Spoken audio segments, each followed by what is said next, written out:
সমাজটা তোমার চোখে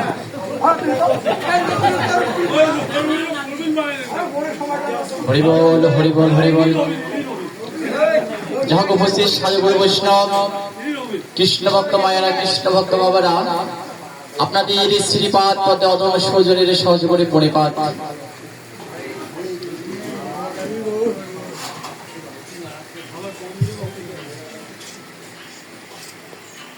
উপস্থিত ভক্তমন্ডলী, মাতৃমন্ডলী, আমরা এই গৃহে এসেছি একটা উদ্দেশ্য নিয়ে।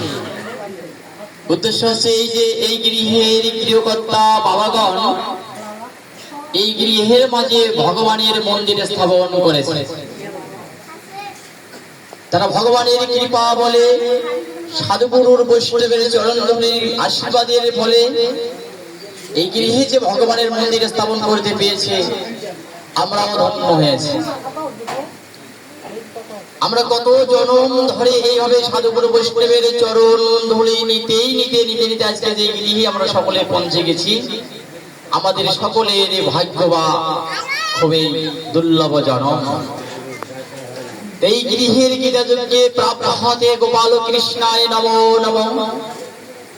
সকলটা হাত জোড় করে নেব আমরা। ওম নমো ভগবতে বাসুদেবায়। ওম নমো ভগবতে বাসুদেবায়। ওম নমো ভগবতে বাসুদেবায়। ওম পূর্ণমিদং পূর্ণাৎ পূর্ণমুচ্যতে পূর্ণস্য পূর্ণমাদায় পূর্ণমেবাবশিষ্যতে। ওম ভূর্ভুবঃ স্বঃ তৎসবিতুর্বরেণ্যং ভর্গো দেবস্য ধীমহি ধিয়ো য়ো ন প্রচোদয়াৎ। ওম ঈশ্বর পরম কৃষ্ণ সচিদানন্দ বিগ্রহ অনাদিরাদি গোবিন্দ সর্বকারণের কারণ। ওম মঞ্চকল্পতরুভ্যশ্চ কৃপা সিন্ধুভ্যেব চ পতিতানাং পাবনেভ্যো বৈষ্ণবেভ্যো নমো নমঃ। নমো গুরুবে গৌরচন্দ্রায় রাধিকায় তদালয়ে কৃষ্ণায় কৃষ্ণ ভক্তায় তদ্ভক্তায় নমো নমঃ। ষোলোটা হাত ভাষণ জগৎ দেবেন না। ওম জয় শ্রীকৃষ্ণ চৈতন্য নিত্যানন্দ শ্রী অদ্বৈত গদাধর শ্রীবাদি গৌরভক্ত বৃন্দ। জপ হরে কৃষ্ণ কৃষ্ণ কৃষ্ণ হরে হরে, হরে রাম রাম রাম হরে হরে। হরে কৃষ্ণ কৃষ্ণ কৃষ্ণ হরে হরে, হরে রাম রাম রাম হরে হরে। হরে কৃষ্ণ কৃষ্ণ হরে হরে, হরে রাম রাম রাম হরে হরে। জয় জয় রাধা কৃষ্ণ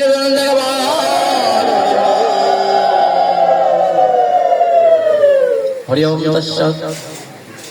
যাই হোক, আমার পূর্ববক্তা পূর্বপদ মহাজনগণ অনেক কিছু বলিয়া গিয়াছে। আমরা সকলেই কর্ণ ভরে মনোনিবেশ করে ভগবানের গুণকীর্তন শ্রবণ করেছি। তাই বেশি কথা বলা যাবে না, কেন আমাদের সকলের সময় সংক্ষেপে আমরা যত কিঞ্চিত ভগবানের গুণকীর্তন আপনাদের মাঝে আমরা সমন্বয় গুণকীর্তন করব।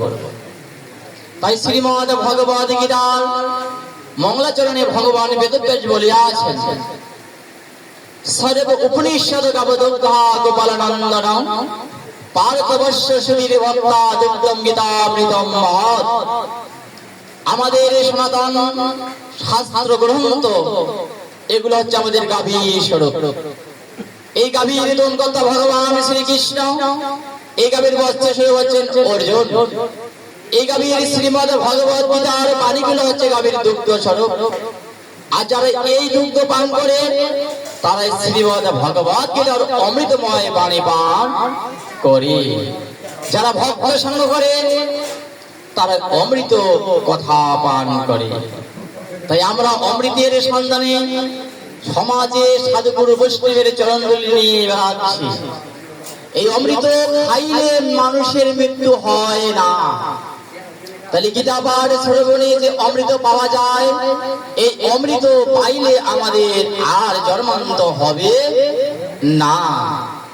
তাই শ্রীমদ ভগবত গীতায় ভগবান শ্রীকৃষ্ণ বলেছেন, অধ্যায় অক্ষর ব্রহ্মযোগ, অষ্টম অধ্যায়, শ্লোক নম্বর হচ্ছে 16। ভগবান শ্রীকৃষ্ণ তার প্রিয় ভক্তকে বলছেন, হে অর্জুন, ব্রহ্ম ভুবনালোকা পূর্ণাবর্তিনা অর্জুন, মাম উপেক্ষিত বন্ধু পূর্ণ জনম ন বিদ্যতে। হে অর্জুন, স্বর্গলোক, মধ্যলোক, পাতাললোক, এই 3 লোকে যত মানুষ দেবতাগণ আছে, এরা যদি মনুষ্য কুলে জন্মগ্রহণ করে আবার তাদের মৃত্যুবরণ করতে হয়। আর যদি কোনো ভক্ত একনিষ্ঠ ভাবে আমার উপাসনা করে, ওই ভক্ত আর এই পৃথিবীতে আর আসে না। নিতাই নিতাই তাইলে আমরা হচ্ছে ভগবান কৃষ্ণের উপাসনা করি। তাই আমরা কৃষক, আমরা কৃষ্ণ নামের নাঙ্গল ধরবো, রাধা নামের মই ধরবো, আর এইরকম উঁচু নিচে মাটি আমরা ঢালা মাটি সমান করবো। তাহলে আমাদের সমানটা কি হবে? ভগবান গীতায় বললেন, যারা ভগবানের ভক্ত তারা ভাব দেখে। ভগবান গীতায় বললেন, বিদ্যা বিনয়ে সম্পন্ন প্রামাণিক হস্তিনী শুনি চাইব সবাকে সমদর্শিনা। হে অর্জুন, যারা আমার ভক্ত তারা বিদ্যায় তো সমান, বিনিময়ে তো টাকা পয়সা তো সমান, এবং ভক্তের গালা মিলন আঙ্গিল এটা তো সমান। আর যারা ভক্তের চরণ ধুলি নিয়ে বেড়ায় তারাও আমার সমানে বাইরে হয়। তাই আমরা অহংকার না নিয়ে, মনেতে গৌরব না নিয়ে আমরা যেন ভগবানের সঙ্গ বা সাধুগুরু বৈষ্ণবের সঙ্গ করতে পারি। তাই এই গৃহের গৃহকর্তা বাবা আপনাদের মতো সাধুগুরু বৈষ্ণবকে এই গৃহেতে ডেকে আনছে বা নিমন্ত্রণ করছে। এ বাবার কিন্তু অনেক ভাগ্য ভালো, অনেক দুর্লভ জন্ম পেয়ে আপনাদের মতো সাধুগুরু বৈষ্ণবের অনেক দূরান্ত থেকে আমরা এসেছি। সকলে এই গৃহে আমরা পদার্পণ করেছি। এই গৃহে যে ভগবানের মন্দির স্থাপন করা হয়েছে, এই মন্দিরের মাহাত্ম্য বলতেছে যে ভক্ত ভগবানের মন্দির মার্জনা করে, যদি ভগবানকে ভক্তিও না দেখালে মার্জনাটা করে, এই ভক্তি দিলে যে ফল পাওয়া যায় তার চেয়ে বেশি ফল পাওয়া যায় যদি ওই ভক্তটা প্রত্যেক দিন এই মন্দিরটা খালি সান্ডা সান্ডি বা মোছা কথা করে। আচ্ছা মনে করুন, যারা এই মন্দিরটা মুছিবে বা সান্ডা সান্ডি করিবে তারা কি ভক্তি না দিবে? হ্যাঁ, অবশ্যই দিবে। তাহলে ওরে ভক্তিতে হয় জীবের মুক্তি, জানে আদা যুধিষ্ঠির, সত্যতে ধর্মের উৎপত্তি, জানে আদা যুধিষ্ঠির। তাহলে সত্য না থাকলে কোনদিন ধর্ম হয় না। তাই হরি মন্দির মার্জনা করলে যে ফল লাভ পাওয়া যায়, পুরাকালে অশ্বমের যজ্ঞ করে যে ফল পেয়েছিলেন মণিগণ, তার চেয়ে বেশি ফল লাভ করা যায়।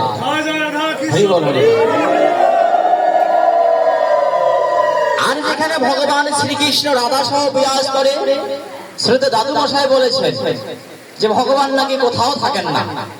একদিনে ভগবানকে নারদ মুনি জিজ্ঞাসা করতেছেন, প্রভু আপনি কোথায় অবস্থান করেন? কেন জিজ্ঞাসা করলেন? নারদ মুনির মনে মনে অহংকার জন্মেছে যে ভগবানের নাম তো আমি সবসময় করি, নারায়ণ নারায়ণ নারায়ণ, তা ভগবান তো আমার সাথে নামের সাথেই থাকে, তাই ভগবান তো অন্য কোনো জায়গায় থাকতে পারে না কেন? আমি তো ভগবানের নাম সর্বদাই করি। তাই নারদ মুনি ভগবানকে জিজ্ঞাসা করবো, আপনি কোথায় অবস্থান করেন? সরাসরি তো বলা যাবে না, প্রভু আপনি তো আমার নামের সাথে সবসময় থাকে। তাই ভগবান বলছেন, হে নারদ, নাহং তিষ্ঠামি বৈকুণ্ঠ যোগিনা বিদায় শুভচ মদ ভক্ত যত্র গায়ন্তি তত্র তিষ্ঠামি নারদ।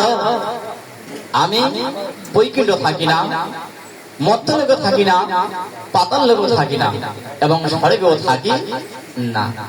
মদে ভক্ত যত্র গায়ন্তি তত্র তিষ্ঠামি নারদ।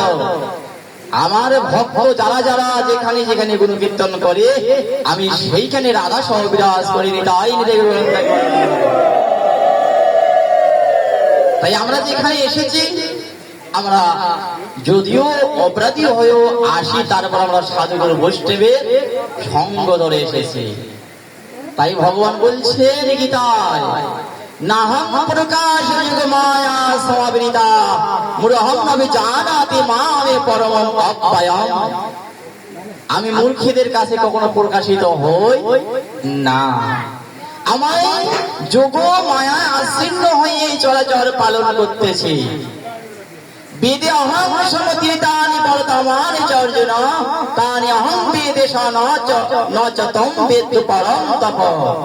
হে অর্জুন, আমি বেদ সম্বন্ধে জানি, আমি স্মৃতি শ্রুতি শাস্ত্র সম্বন্ধে জানি, আমি পুরাণ সম্বন্ধে জানি, কিন্তু আমার সম্বন্ধে কেউ জানে না। তাহলে ভগবানের সম্বন্ধে যারা আমরা জানিব, আমরা ভগবানের ভক্ত হব। ভগবানের সম্বন্ধে জানতে গেলে ভগবান গীতায় বললেন, মস্তিত্বা মদগাত প্রায়ানা বোধায়ান্তে পরস্পরম কথয়ান্তে মাম তুষন্তি চ রমন্তি চ। যে ভক্তগণ আমার নামের চিন্তা ভাবনা করে, আমার গুণ কীর্তন করে, এক ভক্ত আরেক ভক্তের কাছে আমার কথা পরস্পর দুই উভয়ে কথোপকথন করে, ওই ভক্তের মাঝে আমি ভগবান নিজেই বসবাস করিনি। তাই তাহলে ভগবান কোথায় থাকে? যেটা ভগবানের গুণ কীর্তন করে। তাহলে ভগবানের গুণ কীর্তন করতে গেলে কিভাবে করতে হবে? ভগবান গীতায় বললেন, আমরা সকলেই বলি, সর্বধর্মান পরিত্যাজ্যং মাম একাং শরণং ভজ অহং ত্বাং সর্বপাপে বিমুক্ষ্যিষ্যামি মা শুচঃ। হে অর্জুন, তুমি সমস্ত ধর্মকে ত্যাগ করে একমাত্র আমার শরণাপন্ন হও, তাইলে তুমি আমাকে পাবে, এ বিষয়ে কোনো সন্দেহই নাই। তাহলে সর্বধর্ম বলতে আমরা কি বোঝাচ্ছি? ভগবান গীতায় বলছেন, শ্যান সাধর্ম বিগুণাদ পরধর্ম সংষ্ঠিতাৎ সাধর্মে নিধনস্য পরমা ধর্ম ভয়াবহ। হে অর্জুন, তুমি শোনো, তুমি তোমার ধর্ম অনুষ্ঠান করো। ভগবান দুই জায়গায় বললেন, সকল ধর্ম ত্যাগ করো আর তোমার ধর্ম অনুষ্ঠান করো। তা আমার ধর্মটা কি জানতে হবে। সর্বধর্ম কি ধর্ম ত্যাগ করতে হবে জানতে হবে। ভগবান বললেন, ইদম তে নাদ তপস্কায় ন ভক্তায় কদাচন নচ্চ সুষবে নচ্চ বাচ্চম জবায় শ্রিয়তি। ইদম তে নাদ তপস্কায়, ইদম মানে আমি, যে ভক্ত আমার তপস্যা করে না, না ভক্তায় কদাচন, তাকে তো ভক্ত বলে গণনা করিবে না। তাহলে ভগবান বলছেন, যারা আমার গুণকীর্তন করে, তার মনের দ্বারা 10 ইন্দ্রকে দমন করে, ওই 10 ইন্দ্রের 10টা ধর্ম, এই ধর্ম ত্যাগ করে একমাত্র তুমি আমার আত্মকর্মের একনিষ্ঠ হও।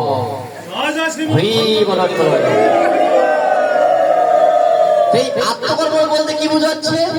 এই বাবা আত্মার উদ্দেশ্যে এক আত্মার এক আত্মাকে যুক্ত করার জন্য এই গৃহেতে বিবাহ যজ্ঞের জন্য আমাদেরকে সকলকে ডাকছি, আবার ভগবানের মন্দির প্রতিষ্ঠা করার জন্য সকলকে ডাকছি। তাই আত্মার সাথে আত্মার মিলে ভগবানের সাথে যে আত্মাটা মিল হয়েছে, এই গিয়ে ভগবানের একটা স্থান বা মন্দির হয়েছে। এই মন্দিরে যদি ভক্তি না থাকে, তাই ধৃতরাষ্ট্রের মতনই হইবে। দাদু মশাই কইছে না, কথাটা কিছু বুঝিবার আছে, যে এতগুলো মানুষ থাকতে গেলায় ওই ধৃতরাষ্ট্রের দ্বারা এখানে প্রথম শ্লোকটা কইলে হয় না। আসলে কথাটা অনেক গুরুত্বপূর্ণ কথা। শ্রীমদ ভগবত গীতা যে গীতা হইবে, এটা ভগবানও জানে। এই গীতাটা দর্শন করেছিলেন, দর্শন যোগে করেছিলেন বেদব্যাস। আধ্যাত্মিক দর্শন করেছিলেন ঘটোৎকচের পুত্র বারে। এই যুদ্ধটা করেছিলেন কে, কিভাবে কথোপকথন হয়েছিল। আর আমরা আমার এই চর্মচক্ষু দিয়ে কইছি যে এত মানুষ থাকতে গেলায় ওই ধৃতরাষ্ট্র অন্ধের দ্বারা গীতাটা পাঠ করায়। এই মনটা হচ্ছে আমার ধৃতরাষ্ট্র, এই মনটা আমার অন্ধ। এই মনটাকে মনস্থ করিয়েছিলেন আগে। কি করেছিলেন? ভগবান কথা বলে দিয়েছিলেন। কি বলছিলেন ভগবান? বেতনকারী বলিয়েছেন আগে যে মুখং করিতি বাচালং অঙ্গুলং মহিদগ্রীম ইয়তি পতং বন্দে পরমানন্দ মাধব। হে ধৃতরাষ্ট্র, আমি তোমার কাছে এসেছি একটা উদ্দেশ্য নিয়ে। কি উদ্দেশ্য? এই যুদ্ধটা তুমি থামাইতে পারো, তাই আমি তোমার পিতামহ হিসেবে বলতেছি তুমি যুদ্ধটা থামাও। ভাইয়ে ভাইয়ে ঝগড়া বাদ দাও। ওই পঞ্চপাণ্ডবের 5 টাকা আছে, 5 টাকা ছাড়ি দেন, আপনার অর্ধেক জমি ভাগ দিয়ে লাগবে না। ধৃতরাষ্ট্র বলতেছেন না না না পিতামহ, আমার 100 জন পুত্র আর এরা 5 ভাই জুয়া খেলায় সব হারে গেছে, এই জমি জায়গা আমি ফিরে দিতে পারবো না। আমার পুত্র তো ধৃতরাষ্ট্রের পুত্রকে দুর্যোধন, আমি আমার পুত্রের মোহে থেকে আমি শোকায়িত হয়ে আছি, আমি এই জমি ফিরে দিতে পারবো না বা যুদ্ধ থামাইতে পারবো না। তাই ভগবান বেদব্যাস বলেছেন, হে ধৃতরাষ্ট্র, তুমি যদি যুদ্ধ থামাইতে না পারো, তাই যুদ্ধ যে তোমার হবে তা আমি তোমাকে একটু জ্ঞান চক্ষু দান করি। এই জ্ঞান চক্ষুতে কি হবে পিতামহ? এই জ্ঞান চক্ষুতে তুমি এই যুদ্ধটা কিভাবে হবে তুমি দেখতে পারবে। তোমার পুত্রগণ, তোমার ভাইয়ের পুত্রগণ, তোমার বন্ধুগণ, আত্মীয় স্বজনগণ কিভাবে মৃত্যুবরণ করিবে তুমি দেখতে পারবে। কাছে না, তাহলে আমি এই জ্ঞান চক্ষু নেব না। এই জ্ঞান চক্ষু নিলে যদি সকলের মৃত্যু আমি দর্শন করি, আমি এই জ্ঞান চক্ষু চাই না। ও তুমি অন্ধ, তোমার জ্ঞানটাও যেমন অন্ধ, তোমার অন্তরটাও তেমন অন্ধ। তাই তুমি এই জ্ঞান চক্ষু যদি প্রাপ্ত হতে না চাও, তাহলে তোমার কৃপা বলে আমি তোমার সভাপতি বা সেনাপতিকে আমি এই জ্ঞান চক্ষু দান করতেছি। হে সঞ্জয়, তুমি এই জ্ঞান চক্ষু দান করো, গ্রহণ করো। এই জ্ঞান চক্ষুর ফলে তুমি যুদ্ধে দর্শন করবে আর তোমার মহারাজকে তুমি বলতে পারবে। তাই ধৃতরাষ্ট্র বলছিলেন যে কথাটা, হরে কৃষ্ণ দাদু গীতার শ্লোক, ধৃতরাষ্ট্র বাসু, ধৃতরাষ্ট্র নয়, ধীর হইল বেলা ধীর নয়, ধৃতরাষ্ট্র উবাচ বললেন, ওম ধর্মক্ষেত্রে কুরুক্ষেত্রে সমবেদযুঃসবঃ মামকা পাণ্ডবা চৈব কিমাকৃতব সঞ্জয়। শ্রী সঞ্জয় উবাচ ওম দৃष्ट्वा तु पाण्डवानीकं गृहं दुर्योधनस्तदा आचार्यमुपसंगम राजवचनमब्रवीत् अस्माकं तु विशिष्टाय तन्निवदतिजातम नायकां सन्न्यास संघातं तन्ब्रुवीमि ते। সঞ্জয় বলছে, রাজন, আপনার পুত্র দুর্যোধন নিজের শক্তি বৃদ্ধি করার জন্য গুরুদেবের কাছে যে বলতেছেন, গুরুদেব আপনার অবগতির জন্য আমি আপনাকে বলতেছি, আপনি তো বৃদ্ধ হয়ে গেছেন, আপনার স্মৃতির শক্তি না থাকতে পারে, তাই আপনাকে আমি বলতেছি, শোনো, আমাদের পক্ষে কোন কোন যোদ্ধা আছে? ভীষ্ম আছে, কর্ণ আছে, কৃপাচার্য আছে, অশ্বত্থামা আছে, বিকর্ণ আছে, সোমদত্তের পুত্র ভূরিশ্রবা আছে। এরা সকলেই যুদ্ধে বিশারদ, কোন যুদ্ধেই কোনদিন হারে নাই। আপনি চিন্তা করেন না, যুদ্ধ আমরাই যেত, কিন্তু হ্যাঁ গুরুদেব, ওই ওনাদের পাশে কায় আছে জানেন? ভীম আছে, ভীম। শুনছি ভীম নাকি এলাকায় 10টা হাতির সামান তার শক্তি। এই ভীমক যদি আমরা মারি ফেলে পাই, তাহলে কেউ যুদ্ধ মানে আমরাই জয়ী হয়। আর আমাদের পক্ষে গুরুদেব ওই ভীষ্মদেব আছে না, এই ভীষ্ম যদি মারা যায় আমরা কিন্তু যুদ্ধে হারিয়া যাবো। তাই সকল দিক থেকে আমরা পিতামহ ভীষ্মকে রক্ষা করব, তাইলে আমরা যুদ্ধে জয়ী হব। তাইলে ধর্মক্ষেত্রটা কি এমনি এমনি আছে? এই জায়গাটায় যোগ্য আছে, দূর দূরান্ত থেকে সাধুগুরু বৈষ্ণব আছে, এইটাই ধর্মক্ষেত্রে। এখন এই গিরিকর্তা বাবা আমার মতন সাধুগুরু বৈষ্ণব ডেকে আনছে, আনিয়া সাধুগুরু বৈষ্ণব সেবা দান করিবে, কাল থেকে ভক্তি দিবে না। হরি বল, কাল থেকে ভক্তি দিবে না, শেষ। কাল থেকে কর্ম করবে না। সাধু তো খোয়াছি বছরে একবার কম, বৈশাখ মাস কার্তিক মাস সাধু খইলে ভালো হয়, আরো কম। আর প্রত্যেকদিন যদি কর্মটা না করে, তাই এরকম সাধু আরো হাজার হাজার টাকা খইয়া লাভ থাকে, কোন লাভ নাই। তাই ওই দুর্যোধনের মতন আমার পাশে কায় কায় আছে? আমার এত ধন সম্পদ আছে, আমার মতন তো আর যোদ্ধা কাউ নাই। আমরা চতুর্পাশে বাড়ি গেছি, মাঝখানে ভগবানের মন্দির করছে, আমার মতন কায় আছে? কথা কথা বাবা অপরাধ নেন না। তাইলে যদি এই অপরাধটা না নিয়ে প্রত্যেকদিন ভগবানকে ভক্তি দেন, কর্ম করেন, তাহলে তোমার সম্পূর্ণ পরিপূর্ণ হইবে। আর ওই লোক দেখা সাধুটাকে আনিয়া আর ভোজন দিয়া কোনো লাভ হইবে না। তাই কথা সর্বধর্ম ত্যাগ করিয়া তোমার 10 ইন্দ্রকে দমন করিয়া মনের দ্বারাই দেহটাকে এবং দৈবটাকে কন্ট্রোল করিয়া ভগবানের কাছে ভক্তি দাও। যেহেতু ধর্ম অমৃতম যথাক্রম প্রতিপাশতে শুধু ধান আত্মা ভক্তাস্ত অতীব মে প্রিয়া। যেহেতু তুমি ধর্ম এবং অমৃতের সন্ধান, অমৃতের সন্তান, যেহেতু আমরা ধর্ম এবং অমৃতের সন্তান, তাই তুমি শোক করিও না, তুমি চিন্তা করিও না, তুমি অমৃত তুল্য হও এবং অমৃতের সন্ধান করো। এই অমৃত কোথায় পাওয়া যায়? ভগবানের সঙ্গের মাধ্যমে পাওয়া যায়। নিতাই নিতাই করে যা হোক, উপস্থিত সাধুগুরু বৈষ্ণব, ছোট মানুষ বেশি কথা বলে সমস্যা হইবে। আমি আমার বক্তব্য এখানে সংক্ষেপে শেষ করলাম। আমাদের মাঝে আমাদের বড়ুয়া চক্র বলে হরি মন্দিরের সভাপতি এসেছেন, তিনি আমাদের সভা সমাপ্ত করিবেন। হ্যাঁ, কীর্তন হইবেন। আইসো হয়েছে এই জানো